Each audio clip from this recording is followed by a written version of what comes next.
Okay, we might get started. So welcome everyone to a slightly different tour than what we normally have. This is our virtual tour via Facebook. We're providing an opportunity for prospective parents to still undertake a normal tour, although the circumstances obviously are quite different. But we want to make it interactive and we want to provide you with a forum to still be able to ask questions. And going through Facebook Live allows us to do that. So as we go around, you'll have plenty of opportunities to ask some questions, particularly about the areas that we tour through and the programs that I talk about. Just be conscious though of looking at how many questions are being asked at the time. If everyone wants to ask a specific question at the same time, that's going to make it more difficult. So try and spread the questions out if you can, and there'll be an opportunity at the end to ask questions as well. The end is also where I tend to talk specifically about the transition and process in enrolment from 6 to 7. So there'll be a number of points I'll make at the end, particularly about that process, questions about zones, transition forms. So that will be something that I'll go through at the end. So I'd like to introduce you to the team. You won't see him, but Assistant Principal Shane Kruger is my cameraman for today. And Catherine Ford, Assistant Principal, who's socially distancing over there, is assisting, and she'll be feeding the questions that you're asking in the virtual tour to me today. And if that doesn't work, Mr. Kruger will be asking them as we go. So welcome on our tour this morning. Welcome to Turner College. We start here in the front office, which is currently going through a rebuild, which is a good time to do it because staff and students aren't around at the moment. This is the first point of call for our community when they come and visit here at the college. And we've got a lot of friendly office staff here to help answer lots of questions and assist your every need. We take a lot of opportunities here in the front office also to recognise student achievement. So as you can see with Mr. Kruger panning across there, we recognise some of our athletes of the year. We've got some of our fantastic college award winners being recognised there. And our honour roll last year from year 12 as well. They are our students who got more than 90 on their ATAR score last year. Unfortunately, the college captains are a little bit obscured by some of the containers for our new front office as well, and we've also got our junior boys netball team, which was team of the year last year as well. So lots of opportunity to recognise student achievement, student leadership. That's something that we're really focused on here, and I'll talk a bit more about that as we travel around the school. Just to give you some sense, this virtual tour should take about 60 minutes, give or take. It might depend on on your questions, but it should be a little bit shorter than a normal tour, given that I'm not showing people around, so I should get through it a little bit quicker. All right, let's come through. So as we head through the main administration building, you've got my office through there.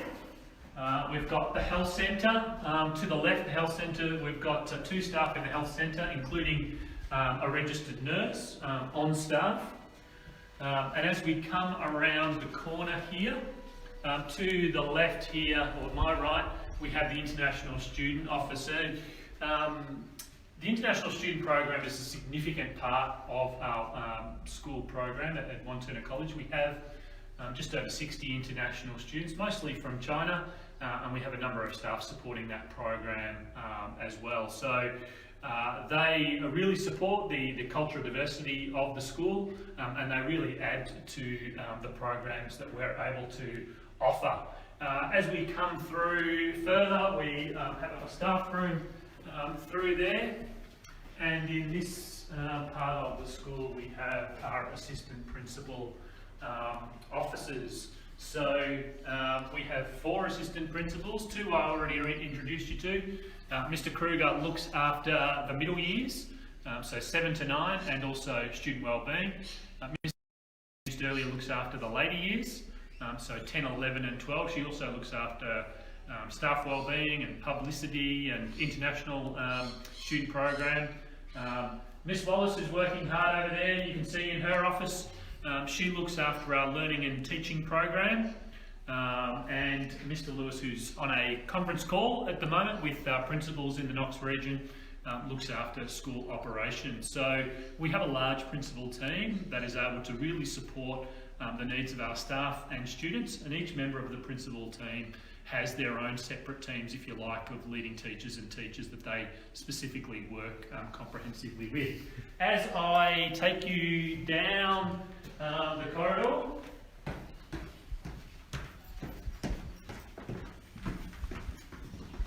Jane, is it possible to switch to landscape is the question. I don't think you can. so the question is, can you switch to landscape? I don't think you can on Facebook Live, but let's try it. And Miss Ford, you'll tell us what it looks like. It is a bit funny. How does that look? Hang on, that's got a delay. We'll wait to see if people give us the thumbs up or any comments about how it looks. I might be upside down or I might be sideways. And Miss Ford is watching on a slightly delayed copy. Interrupted. Yeah, it's okay.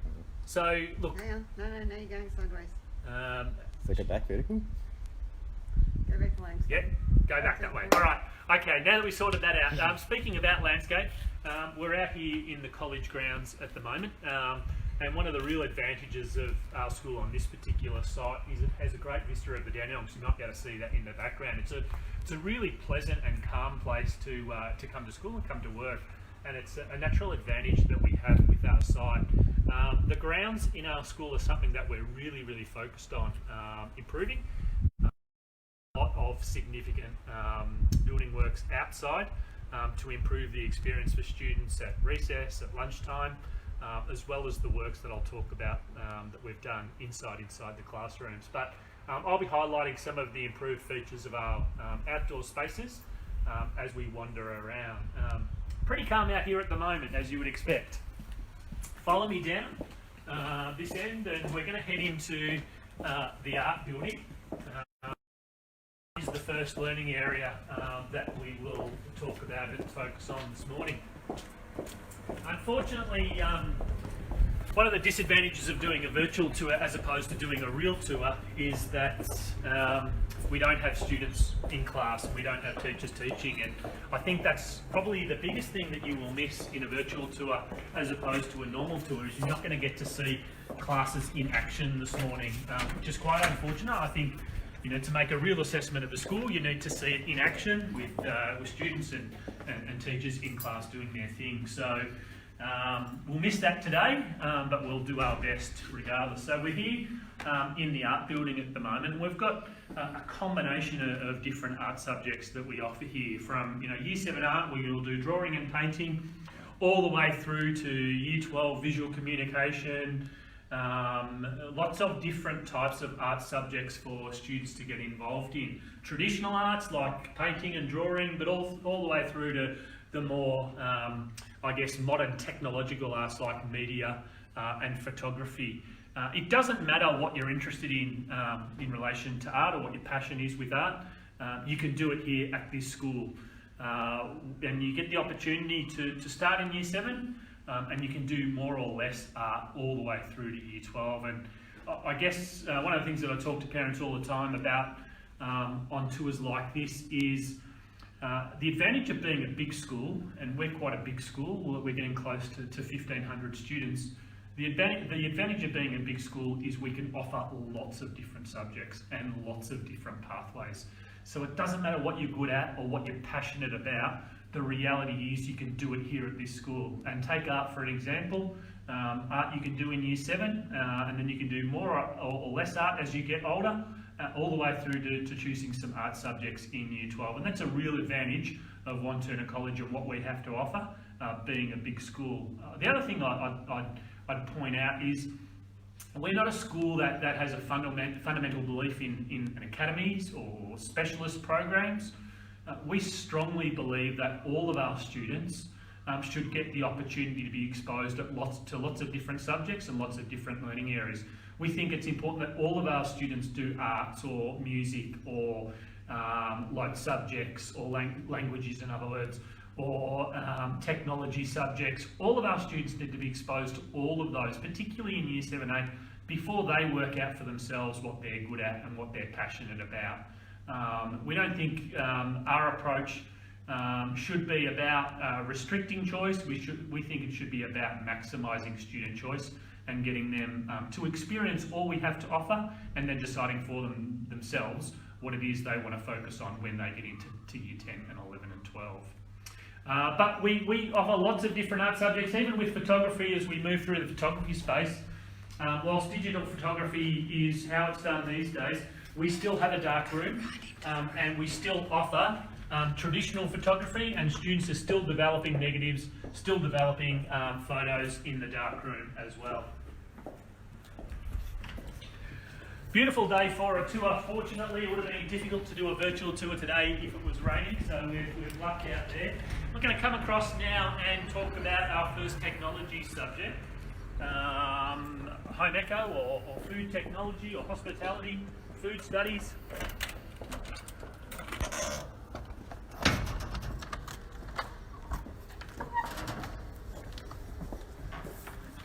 So coming into the kitchen now, and I'll probably need to go so the windows aren't to my back so you can see me. So we've got two kitchens that we have for home eco or for food studies. It's a very popular subject, as you would understand, for our students. They love being able to come in here and work with their teachers and work with fellow students, cooking up some great recipes and making some great foods to eat here or to take home. Like I said with art, all of our students get an opportunity to get engaged in this particular technology subject, and once again they can do it all the way through to year 12 if that's something that they're really passionate about. So if they want a career in the hospitality industry, for example, then our students will start in here in year 7, develop that passion, and then go all the way through to doing food studies in year 12, and that may then take them through to a tertiary course, either at university or at TAFE, focused on what they've learnt in their time here. Coming through now, usually when I take people on a tour, we've got a class cooking something up and it smells delicious, and we get a real sense of what they might be doing. But unfortunately, as I said earlier, no classes does take away from the experience slightly.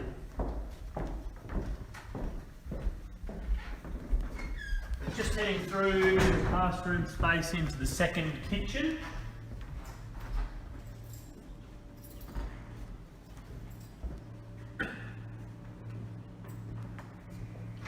And we're going to go out the door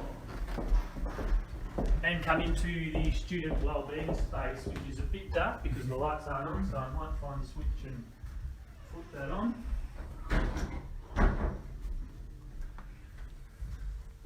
So we've now transitioned into our student wellbeing space, and we're fortunate that we've got a number of different resources available to our student wellbeing team, who live in the office here behind me, headed up by Miss Katz, who's the leader of student wellbeing.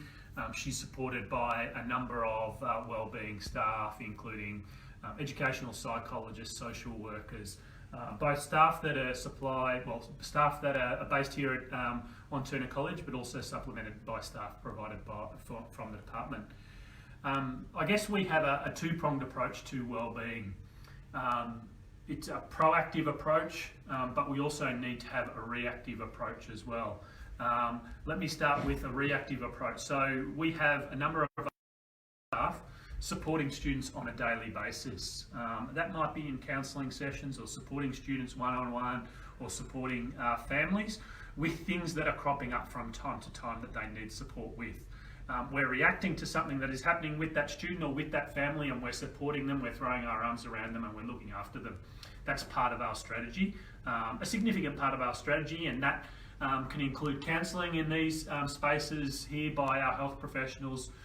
It can involve support directly with parents or with outside agencies if need be, dealing with those crises that I talked about before. But we also have a proactive approach. So our wellbeing team are also in classrooms. They're also working proactively with teachers in the curriculum. We're working with parents to prevent those crises coming about, to prevent the issues such as mental health that many of our young people are dealing with at the moment. If you take anxiety as an example. Anxiety is probably the number one thing that our wellbeing team deals with. They have to deal with that from a reactive perspective. If students are having an anxiety attack or having issues with anxiety at school, the team will support them. But fundamentally, they're also proactive to try and prevent students being anxious at school or at home as well. We also have a space, I won't get Shane to pan around because it's down the end of the corridor. We also have a wellbeing space that is open at recess and lunchtime for students to hang out and have a chat if they'd like to. Let's head back outside.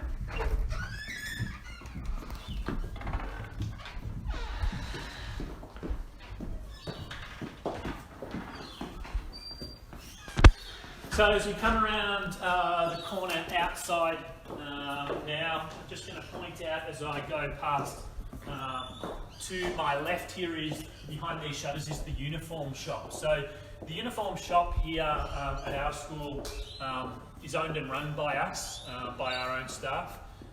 So if you're a family that's starting here in Year 7 or at any stage, our uniform shop is open during the week. You can come and get your uniform from here, and it's actually staffed by students as well. So, you know, one of the advantages therefore is you can speak to the students and get their view on what uniform might be appropriate or best in the circumstances. Let's head down the path now and go and have a look into science.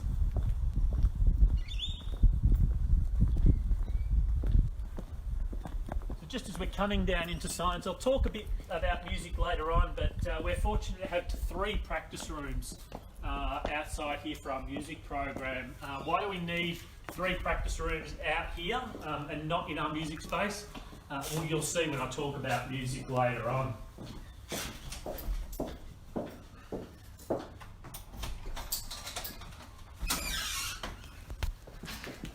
So coming into the science building now, we've got 2 buildings that have science classes in them, science classrooms. This is the main science space. Let me go back to what I was talking about in relation to art and technology subjects before. We have lots of different variety available for our students when they're doing a science subject. So obviously when you come here in Year 7, all of our students will do science, and they'll all do science in Year 8. But as they get older and older, they get more options and they get a little bit more say in terms of the science that they do. Right through to Year 12. In Year 12 we offer biology, chemistry, physics, psychology and environmental science. There's not many secondary schools that would offer every science subject. A lot of schools don't have the numbers to run physics. A lot of schools don't run environmental science. We're fortunate. All of our students can do any of the sciences. They can do that here at this school. So as I said earlier, one of the advantages of being a big school is that variety, that choice. If you're passionate about physics, it would be a shame for you to get to Year 11 and 12 and for your school not to be able to do physics. So we're very fortunate. We can provide those to our students. No classes, unfortunately, means no pracs and no experiments. Nothing to dissect today, nothing to blow up or set on fire, which is really unfortunate. I did suggest to Mr. Kruger that we set him on fire for the purposes of our science experiment today, but unfortunately, he wasn't very keen on that. So therefore, we have to give that a miss. We're just walking through one of the classrooms now to give you a bit of a sense. This classroom gets used a lot, particularly for chemistry, which is why you'll see a lot of the artefacts around the room relating to chemistry. I can even see the periodic table on the wall, and if you're like me, you can remember about the first 13 elements of the periodic table, and then you start to forget after about aluminium, I think. So that is science. We're coming out now. Just checking on how we're going for time. We're going well at this stage. So just before I talked about the 3 practice rooms that we have outside for instrumental music, we're going to head now into the music centre and have a look at a few more of our music facilities, and I'll talk about why we need so many facilities for music.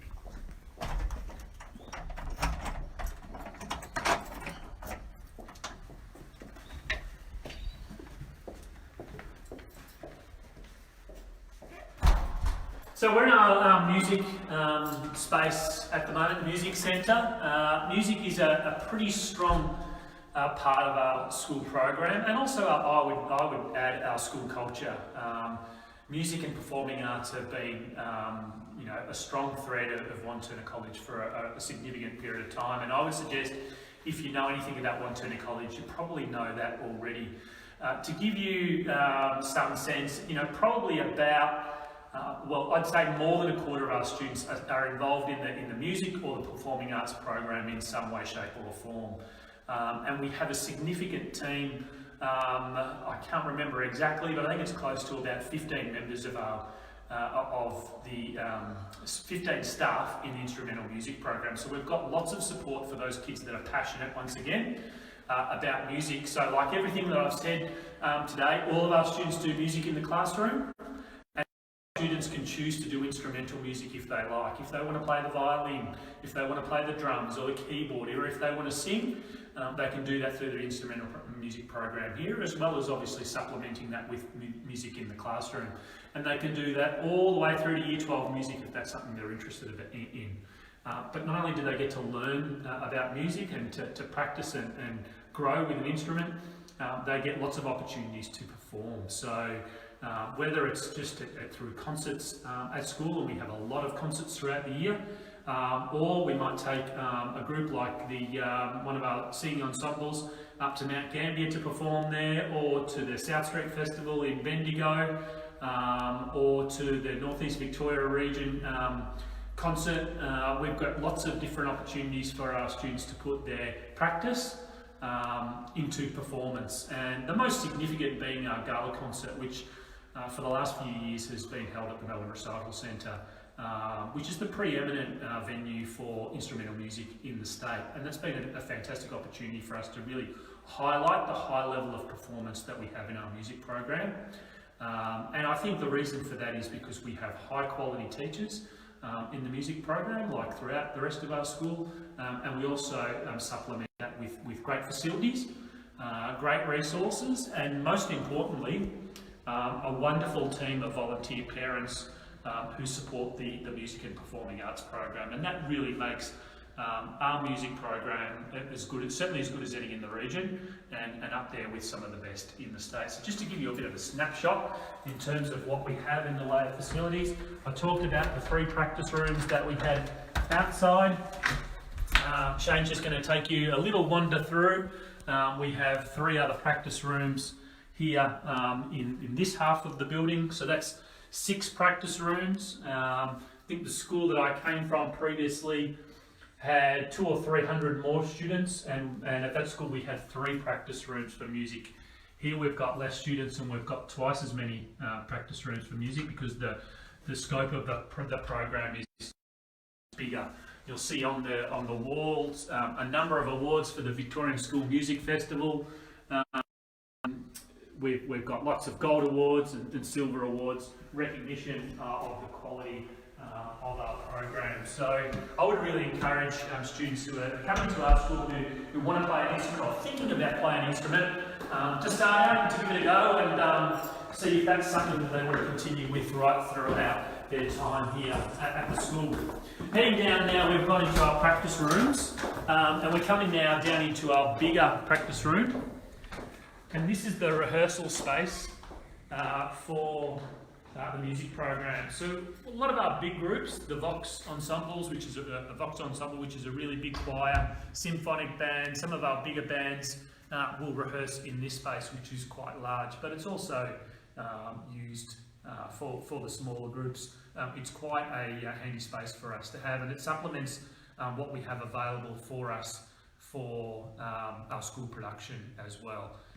This often is a key part of our backstage area where the band sets up and where the students come and go for the production. Now this is going to be tricky because I was going to take you into the theatre, but if the lights aren't on, and I don't know that Miss Ford, do you know how to turn the lights on? She does, she's nodding at me, so I'll just get her to go in first. Normally when I walk through there, I've got to tippy-toe and make sure I don't walk in on an assembly, but we should be right today. Mr. Krieger's just giving you a bit of a look, and we'll just get the lights on. I think that might already even be on there. I'll start taking you through anyway slowly. So we're going to head into the theatre. We're very fortunate to have a theatre here at at school. Not only for our production, but for key events, for assemblies. Sometimes classes even use them to look at a film text, for example, or they might use it for a small performance. The theatre seats, as the lights are coming on, 250 people, I think. It's a really comfortable space. It's not one that we share with a lot of outside hirers as well, which means that basically it's available 24/7 to meet the needs of the school without having to clash with any outside groups who also use it. So you can just have a bit of a look at our theatre. It's a fantastic facility. It's well equipped with all the technologies that we would need.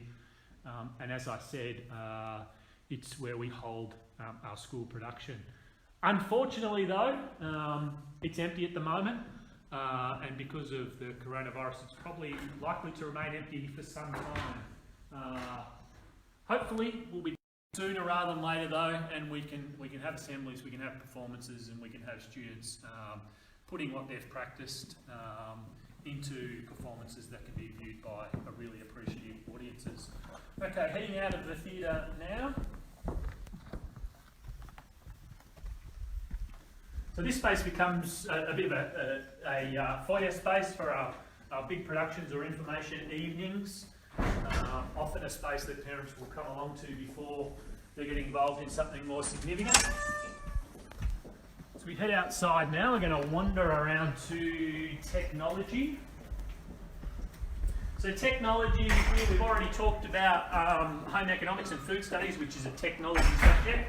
We're going to wander in now and have a look at something that people probably more commonly think of when they talk about technology subjects, and that is wood and metal technology. So we're now in the wood and metal technology space. We've got a classroom here.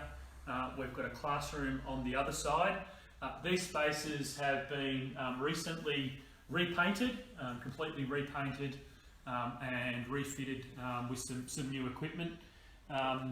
It's really important that we provide some new technologies into these spaces. The reality is probably when most of you parents who are watching went to school, you were using hand saws and hand drills, and you were making things like pencil boxes and spice racks. Well, you know, things have come a long way in technology, and the reality is now, if you're making furniture or if you're making equipment made out of wood or metal, you're probably not going to make it by hand. You're probably going to design it on the computer first, and something else is actually going to cut it out for you.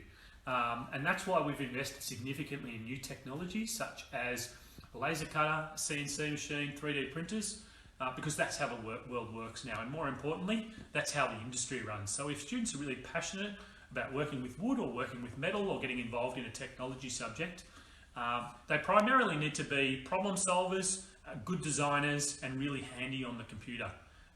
That's a real key part of what they need to do, and they need to be able to integrate that design into something that can produce the product for them. Notwithstanding the fact that you still need to have the traditional skills. So you still need to know how to use a hammer or a saw or be able to put materials together with screws or nails. So that continues to be a part of the program, but things have changed very much these days, and the computer is more central to technology subjects than certainly it was in the old days. Wander back around this way.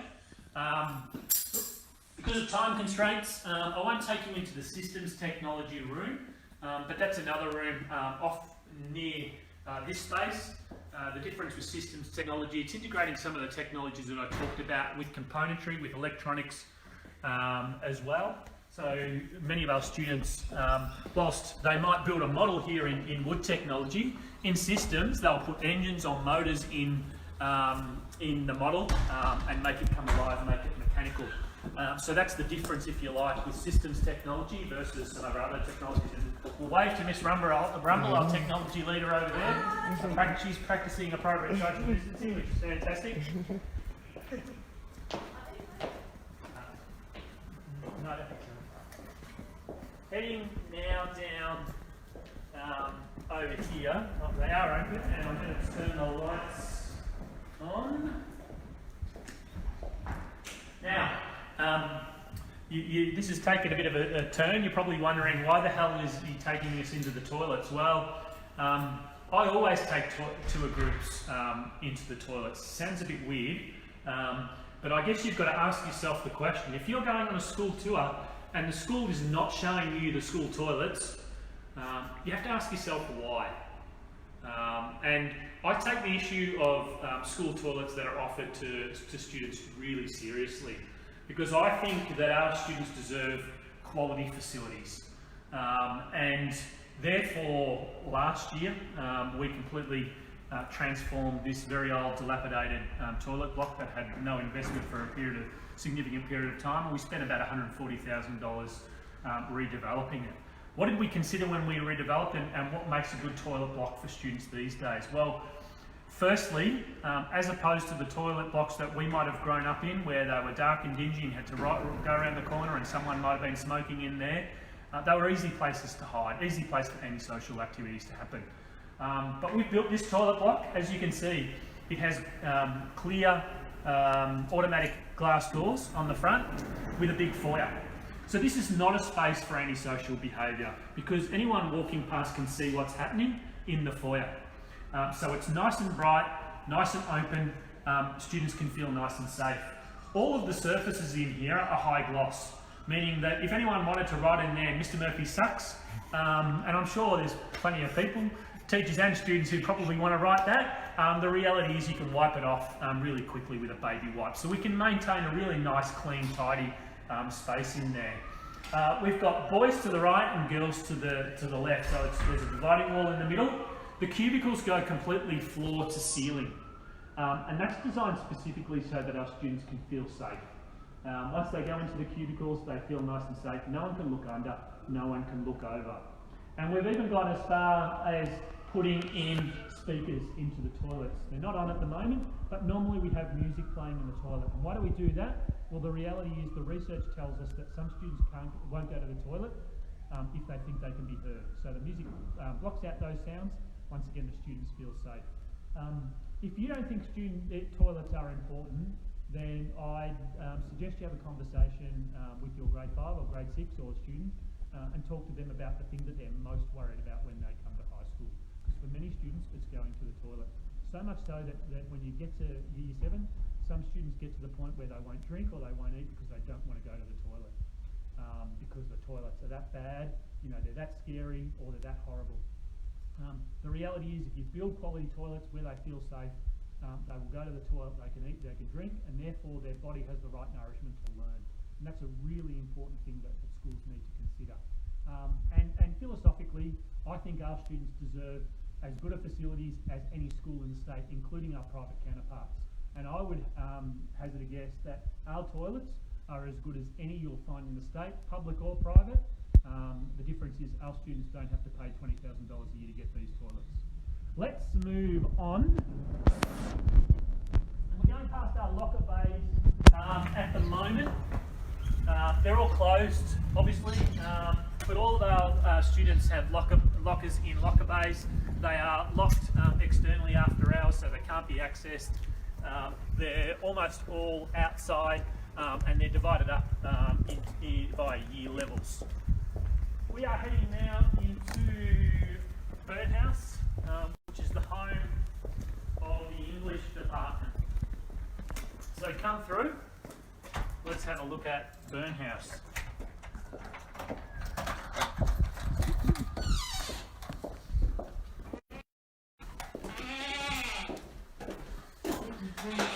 So Birdhouse, like a number of the spaces throughout the school, is a building that was redeveloped not that long ago, so it's still a fantastic building for our students and staff to access. But Birdhouse is called Birdhouse because we have 4 houses here at the school, and many of our buildings are named after the houses. And the buildings are often the colour that matches the colour for that house. So some students are in Birdhouse, that's the team they compete in at athletics and swimming, and that's Blue House, obviously, hence the blue colours in Birdhouse. But this is the home for our English subjects, our English teachers. And it also contains our Quick Smart Literacy room. So English is not dissimilar to all the other subject areas that I talked about. You might think that you can come to school in year 7 and you can do English, of course, everyone has to do English, and then you do English all the way through to year 12. Well, that's not actually the case. Once you start getting to year 10, 11 and 12, you actually have some say. Well, actually even going back into year 9, I think you have some choice in terms of the electives that you have in English. So there is still choice even within English. And once again, as I said earlier, the advantage of being a big school, lots of different choice, lots of different variety, even with a subject like English. So I can see on the wall there's some year 9 electives such as fantasy and horror and journalism, and some other year 10 electives such as love and hate and love the language. So our students get the opportunity to develop their passion with English, and then when they get to year 11 and 12, they can explore different types of English. If they're in VCAL, they might do the literacy component of the VCAL program, for example. If they're going to do VCE, well, they've got choice. They might just do the regular mainstream standard English program in the VCE, or they might choose to do literature, or they might choose to do English language, or even like some of our students that I talked about before in the international program, they might do English as an additional language. So we've got lots of choice and variety even within the English program. And even choice and variety as far as intervention programs like Quick Smart Literacy. We have Quick Smart Literacy and we have Quick Smart Numeracy. So those programs are designed to bridge the gap for those students who come into year 7 who need additional support for literacy and numeracy. And we identify them, we gather the data early in their journey here at year 7, and we identify the appropriate students that should be in that program. And they work with teachers either individually or in pairs on the skills that they need to build their gap quite quickly. Those programs, the Quick Smart program, not just something that we've invented, they come from the University of New England, New South Wales. So a really significant program backed by evidence and research designed to support those students who need it. And that's important, intervention is important, but don't let me miss the point that the most important person in relation to intervention is the teacher in the classroom, and that's what we're most focused on. And yes, Quick Smart Literacy is needed and Quick Smart Numeracy is needed, but our focus is to make sure all of our teachers are focused on meeting every student in their class at their point of need and not just teaching the whole class. And personally, you know, that's really important for me as someone who's got 2 kids, one in year 8 and one in grade 5. That's something that I'm thinking about on a daily basis with my own kids. Emily, who's in grade 6, I might have said grade 5, she's actually in grade 6. Emily is, she's actually a funded student, so she's got an integration aid with her most of the time. Emily can read pretty well and she can write pretty well, but her maths is not her strength. So she does maths probably at about grade 1, grade 2 level. Tom, who's in year 8, he's completely the opposite. So he's an advanced class, he can do maths around year 9, year 10 level. The reality is for either of those, Thomas or Emily, if the teacher just teaches the average student in their class, it's going to be way too hard for Emily and it's going to be way too easy for Thomas. And that's something that I constantly talk to our teachers about, is to make sure that our teachers are meeting students at their individual point of need. Intervention is important, but it doesn't take the place of quality practice in the classroom, and that's our focus. We've done a lot of that work in relation to writing and literacy, and we're doing a lot of that work this year focusing on assessment and making sure our teachers know where their students are and making sure they know how to take them to that next step. Miss Ford wanted me to point out the air conditioners, Mr. Kruger will pan up to the air conditioners. You'll say, well, why the hell are they showing us air conditioners? Well, the reality is we've invested a significant amount of money in the last 6 months, probably in excess of $100,000 or close to $100,000, putting air conditioners into every classroom that didn't already have them, about 30 odd classrooms. Now, Burn House, whilst that might have been designed by the architecture to be climate controlled and will never go over 28 degrees and it'll be the same temperature all year round, unfortunately, like many architects, they didn't quite get that right, and this was quite a hot space, particularly on 35 degree days. So the air conditioners have made a massive difference. And we're fortunate enough to be able to do that because we run a very responsible budget and we're in a very strong financial position to be able to put resources back in to support the students and to support the staff, and I'll talk a bit more about that investment as we go through. We're going to pop out the side door of Burn House. and we're going to head over to our senior centre, which is just across the way. Really challenging time for many of our senior students at the moment, particularly our Year 12s. Trying to complete their last year of VCE in a remote learning environment is difficult. Lots of work going on at the department at the moment to talk about what adjustments they'll make for our Year 12s this year, considering the circumstances that we've found ourselves in. But as we come through to the senior centre, this effectively is the home of our senior students, particularly our Year 12s who tend to spend most of their time in this space. So if you're not aware, many of our Year 12s have some spare periods.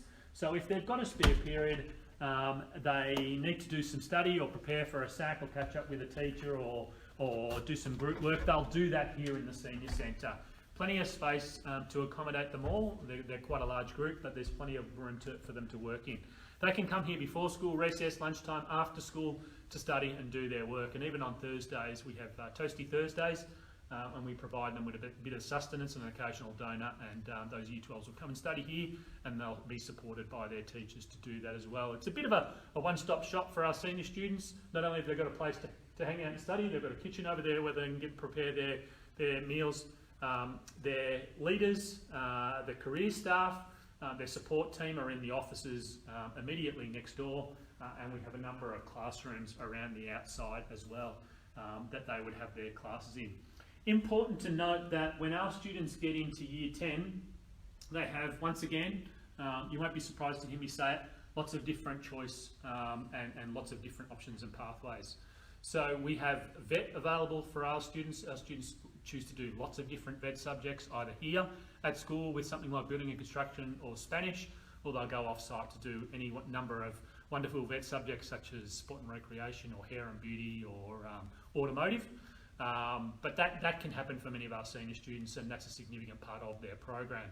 And you can do a vet subject if you're in VCAL or in VCE. But when you get to Year 11, you have to make a decision about which pathway is for you, VCAL or VCE. Now, if you want to go to university, it's going to be hard for you not to do VCE. So VCE is a scored pathway that basically sets you up not only just for the VCE itself, but allows you the right prerequisites to be able to apply to and hopefully get into university. So the VCE is the pathway, if you like, to tertiary education. VCAL is also a pathway to tertiary education, but it's more a pathway into TAFE. It's more about hands-on learning, and it's more about a transition into the workforce or into an apprenticeship or into a technical type of career. Students who are doing VCAL are at school 3 days a week. They're doing vet for 1 day, and they do a work placement for the other day. So VCAL, which is currently actually undergoing a review in the state of Victoria, is something that is pretty popular with our students. We have 2 classes in Year 11 at the moment and 1 class in Year 12. But VCE is still the most overwhelming pathway for the vast majority of our Year 12 students. Let's wander through what is a very quiet senior centre at the moment. It's also quite a handy space because it is quite big and it has some AV equipment. It allows us to run quite a few events in here or big staff meetings. So if we're doing an expo for senior subjects, for example, or we're doing parent-teacher interviews, no doubt you'll be coming into the senior centre to experience those particular events.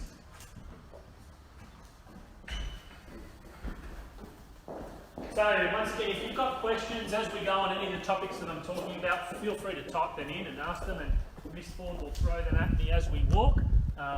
But as I said at the start, the key questions you might have, particularly around transition and enrolment, I'll talk about them at the end. So subjects like transition forms, what you need to do to fill them out, school zones, those types of questions I'll go through at the end. So we're just coming up through the main corridor. I just want to point out a fantastic addition here to the school recently, once again to focus on facilities. There's been the synthetic grass laid out here, which is a cultural amphitheatre and a good place to hold school events. That was supplied and funded through the SRC. The students worked hard to raise the money and provide that particular facility for the students, which is just wonderful. It's really made a huge improvement into that space. We're coming now into the orchard, and I can never seem to open that door. As I flick around to the next one, it's like a game show. That one's not working it either. Let's go to door number 3.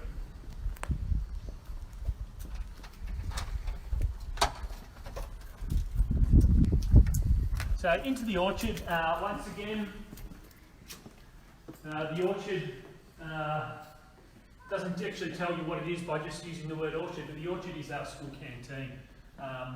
I say that our canteen is more a cafe than it is a canteen. Schools that I've worked in traditionally have, and probably schools that you went to, had a roller door that led to an outside space, and you went and, forced your way in and battled the line to try and get your hot dog. But here we have a very nice open cafe that students treat fantastically well, and is a really important part of our school facility.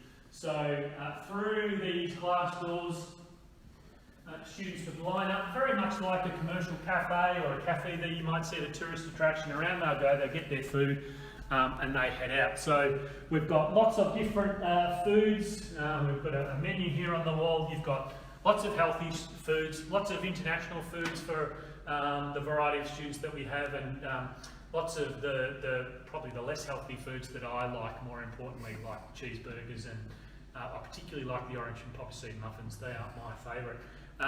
But the advantage of having the orchard and our canteen in here is that students can get food and they can sit in here, which is a nice pleasant space, particularly if it's cold outside. They can come in here in the morning, get a hot chocolate and maybe do some work before school, or they can hang out in here together. It's nice and comfortable, a nice place for them to congregate and collaborate together. There's a kitchen here, so if they're not buying food, they can heat food up in the microwave. There's hot water for those students that might want to have noodles. There's also toilets around the corner there for our students to use as well. My favourite spot really when we come through the orchard is this spot here, because on a nice day like today, you can open these bifold windows, you can sit here at the bench and eat your lunch and look right out across to Mount Dandenong and the Dandenongs. And I'll tell you what, if there's a better view from a school canteen and a better place to eat your lunch in a school canteen in Victoria, I'll go here, because that really is a magnificent spot. Okay. Heading outside now to Mason House. So we talked about Burn House. Burn House was the home of English, and it was the blue house, which is the colour of Burn House. We're heading across now to Mason House. Mason House, if you're in Mason House, you're probably going to be wearing green because it's the greenhouse. But Mason House is the home for our Year 7s. So they spend a lot of time in here doing subjects like English, maths and humanities in particular. Clearly they'll do technology and science and PE at other areas of the school, but they'll spend about half of their time here in Mason House. Why is that important? I guess when Year 7s come to school, they transition into a high school environment, it's nice for them to have a familiar space, a familiar place for them to go to most of their classes, to see each other, to have a common place where they can see their teachers. There are toilets in Mason House which basically are just for Year 7 students and makes them feel a little bit safer. Many of their teachers are in here as well, in the office to the side. There's a lot of flexibility about Mason House as well. We have discrete classrooms where you can get one group. We have big open spaces where you can fit 2 or 3 groups.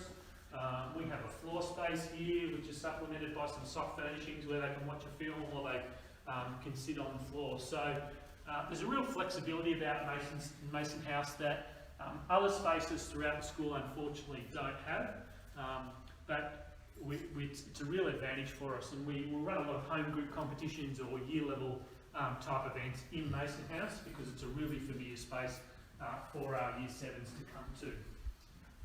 Much quieter than it is on a normal day, that's for sure.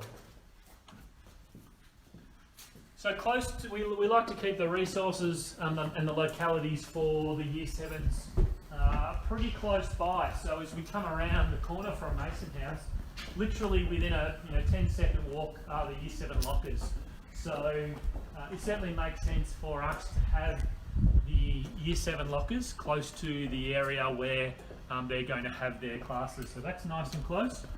But also, more importantly than their lockers, close to the Year 7s, is the middle years office and the middle years space. So we talked about the senior centre, and that's quite a big space for the students to study and to base themselves. We have a middle year space which is a little bit smaller, and it's got a drop bolt in it, so if someone's locked the door so comprehensively I can't take you into that space. But I'll talk about it instead of taking you in there. So it's the home for our middle years leaders.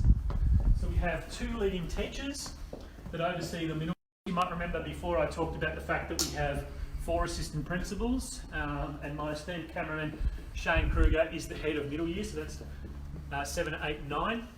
In his team he has 2 senior leaders, they're called leading teachers, that oversee the middle years program, and within that team he has 2 year level leaders, each for 7, 8 and 9, so there's 6 year level leaders, 2 leading teachers, so 8 leaders that support the program for year 7, 8 and 9. So when you're at school, you need to divide up, if you like, the resources, the staffing resources and the leadership resources in the school to be able to support those students. I know a significant fear for many parents in a big school is they might, the feeling of my child's going to get lost. So we try and accommodate that by breaking our school up into 2 sub-schools, middle and senior, and providing lots of different support for each student. So first port of call being the home group teacher, you have classroom teachers, year level leaders, sub-school leaders, assistant principals. So lots of different people looking after the interests of each of those groups. Just get Mr. Kruger to give you a bit of a pan around now into the room that we're in.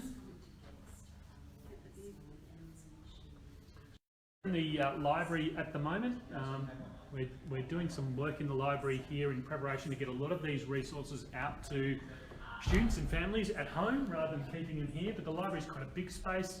I probably don't need to explain too much in terms of the purpose of the library to you. I'm sure that's something that you're all familiar with. Suffice to say though that we are having a lot of conversations at the moment about school library and about the types of resources that we can provide in a modern library environment as opposed to perhaps to the library environments that many parents grew up in.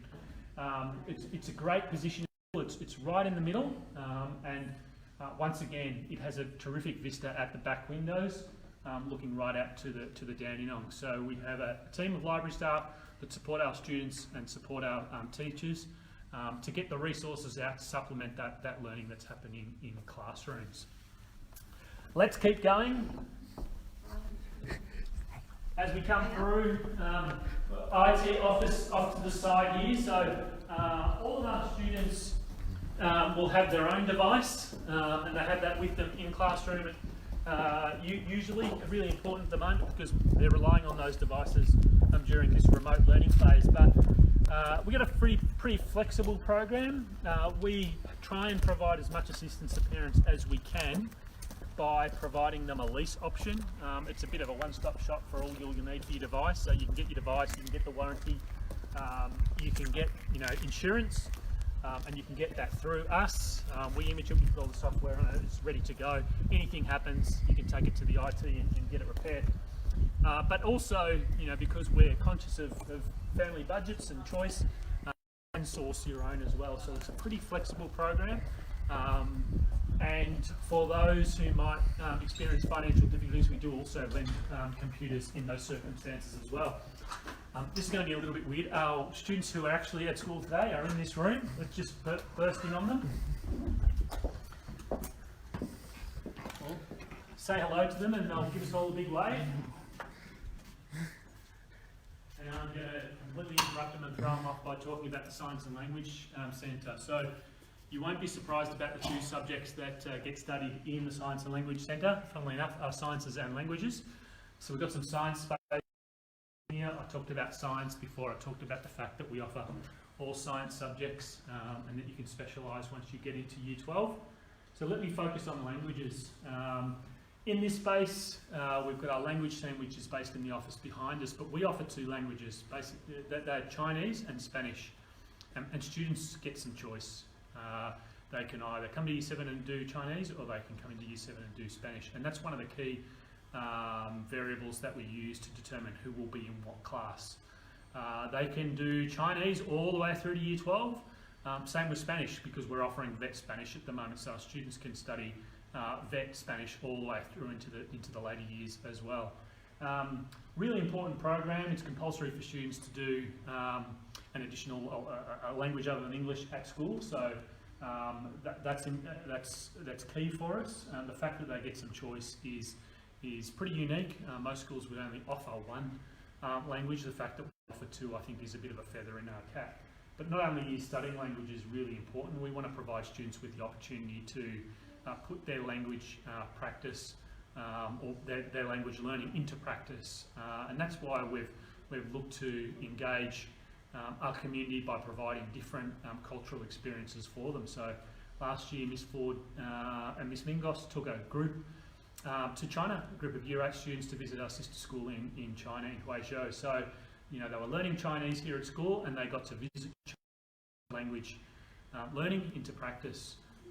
Before all of the dramas that happened, we've also had a group planning hopefully to go to Spain in September and put their Spanish practice into a real world environment over there in Spain as well. So yes, we want to provide rich experiences for those students studying languages, but we also want to take them outside of the school and give them a real opportunity to practice that language as well. I think I've annoyed these guys enough.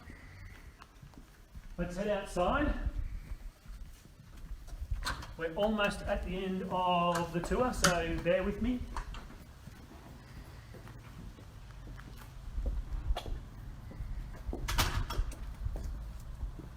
So one of the things, this will be probably a little bit of a walk, but one of the things I talked about early in the tour was the investment that we've put in to the school, the capital expenditure, if you like, to really improve our facility. And I might get Mr. Kruger to switch around here, otherwise he's going to be blinded by the light coming from where I'm walking to, so he's going to walk backwards. So I talked about, just go a bit faster if you can, I'll tell you if you're going to bump into anything. We spent a lot of money investing in our grounds, so to improve the school grounds and the facilities outside for our students, but we've also done that in the classrooms I talked about, etc. have made some significant improvements. Keep going because I want to walk down to the new outdoor. So for the purposes of the video that we'll upload after the tour, we've done a slight adjustment. We had a disconnect, so slight change from the tour. I just wanted to reshoot this particular section and emphasise our sport program and our facilities. So we're down here in the Cola at the moment, and the Cola is a facility that we invested close to $800,000 in building.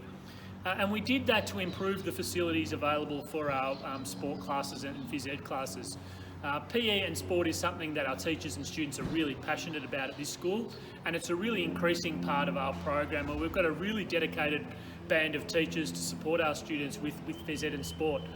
Like all the other subjects that I mentioned, students will all do PE in Year 7 and 8, and the types of PE sport they do can change, and they can be flexible in terms of doing more or less sport as they get older, but all that can be continued all the way through to doing VCE, phys ed and health and human development into Year 12.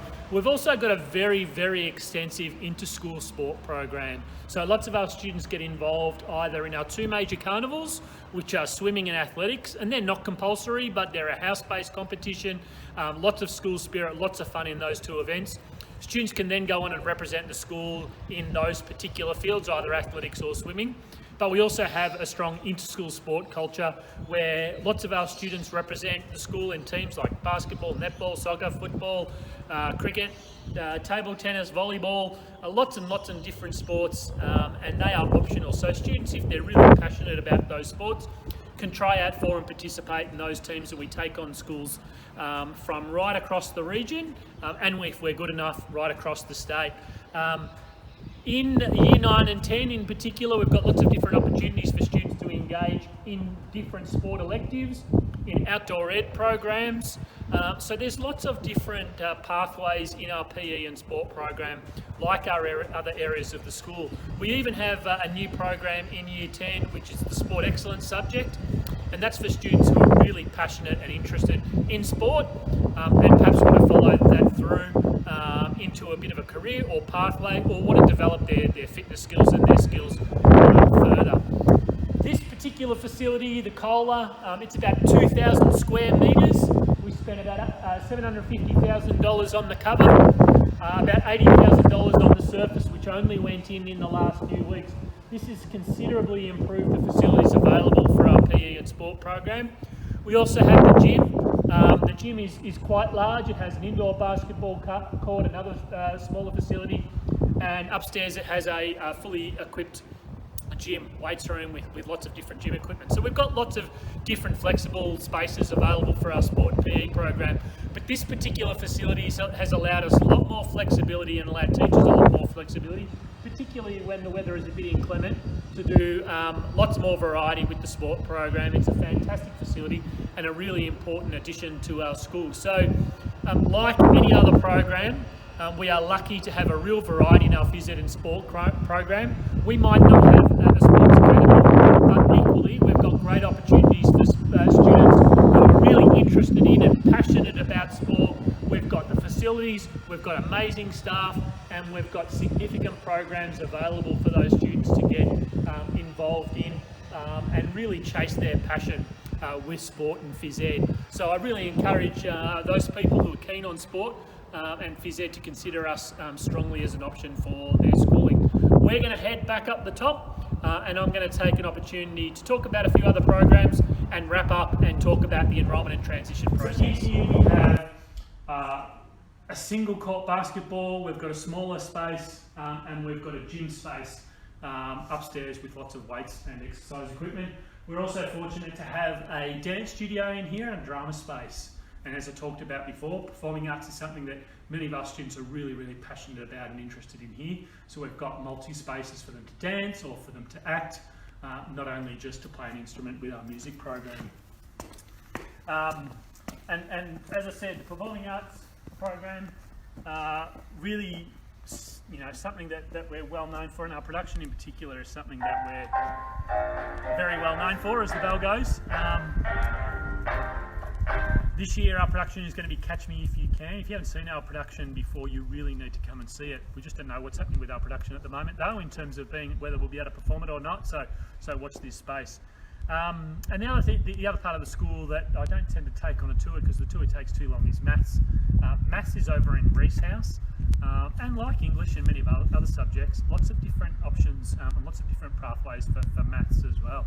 So students come into the school, they'll obviously, like English and Science, do maths in Year 7, but the type of maths that they can do in 11 and 12, and even in Year 10 with lots of different electives can vary as well. If they're in VCAL, they might do the numeracy program. If they're in Year 11 or Year 12, they might do further maths or specialist maths. So lots of different maths options available to them as well, with a really dedicated band of teachers who specialise particularly in maths, who support our students there. We've been very fortunate. Our results recently in maths have been outstanding. So that brings me to the end of the tour, and apologies for the break in transmission that we had, but thank you for those who've stuck with me throughout or through part of this. The final thing I'd like to talk about is the transition process itself. So the first thing I would say is that the timeline that grade 6 parents have had to submit the placement forms that you should have received from the primary school have changed. So it's now been extended by approximately 2 weeks. So I think the original date was about mid-May for you to have your placement forms into the primary school. That's now been extended out to late May. The process runs via the primary school. So the placement forms that you need to fill out to determine your secondary school place come via the primary school. You fill them out and they go back to the primary school. Eventually the primary schools will send them to us. We'll determine who we accept. We send that information back to the primary school. So once again, the communication comes via the primary schools. In terms of the placement forms, if Wantirna College is your preferred option, if you absolutely have your heart set on coming to Wantirna College, you need to ensure that you put us number 1. We won't be in a position really, unless you live in zone, to take anyone who puts us as their number 2 preference. So if you've got your heart set on coming to Wantirna College, no matter where you live, to have any chance, you need to put us number 1. But effectively, you'll have to put 3 preferences in. 1, 2, 3. And I encourage you to fill all of those out and to think about how you're going to do that. Don't just put Wantirna College, Wantirna College, Wantirna College, or Wantirna College and nothing. because your default second or third preference will be your local government school. If you don't know what your local government school is or what zone you're in, you need to go to Find My School. I think it's .vic.gov.au. You can type in your address and it will show you on a map the local secondary school that you are zoned to. Does that mean, therefore, that if you're not in our zone, you can't come to this school? The short answer to that is no. We follow the department's priority order of placement, and we follow that strictly. So let me just go through that with you. The criteria that we use to select the students coming into Year 7 are as follows. First, we have to say yes to everyone that lives in our zone, no matter how many that is. So if you live in our zone and you put us as number 1, we select you first. Secondly, if we still have room, then we need to select siblings. So chances are, certainly based on our history, we've had room after that first criteria, so that we then go to siblings. So we have to select siblings second. Effectively from then on, we're looking at factors such as how far out of the zone you live and curriculum grounds. But when we talk about curriculum grounds, we're really talking about continuity of language. So if we are the closest secondary school that continues the language that your student learns from primary school, then that might bump you higher up the priority order list. But if you want to come to this school to learn Chinese and there are closer secondary schools that teach Chinese, then you can't use curriculum grounds as a means of entry into the school. So effectively, as I said, if you live in zone, that's 1, siblings 2, and then it basically goes on distance to school. So the closer you live to our zone, the more likely you are to get accepted. So we go through those criteria and basically until we reach our enrolment capacity. Last year we took 275 Year 7s and we had about 320 applications for enrolment. I don't know how many applications for enrolment we'll have this year, so therefore it's hard for me to determine how many we'll take, but we'll probably either take 250 or 275 Year 7s. Hopefully we can accommodate most of the needs of parents and kids who want to come, but that's not always the case. Sometimes the amount of application exceeds the number of spaces that we've got. We've got to go through that priority order of placement to determine that.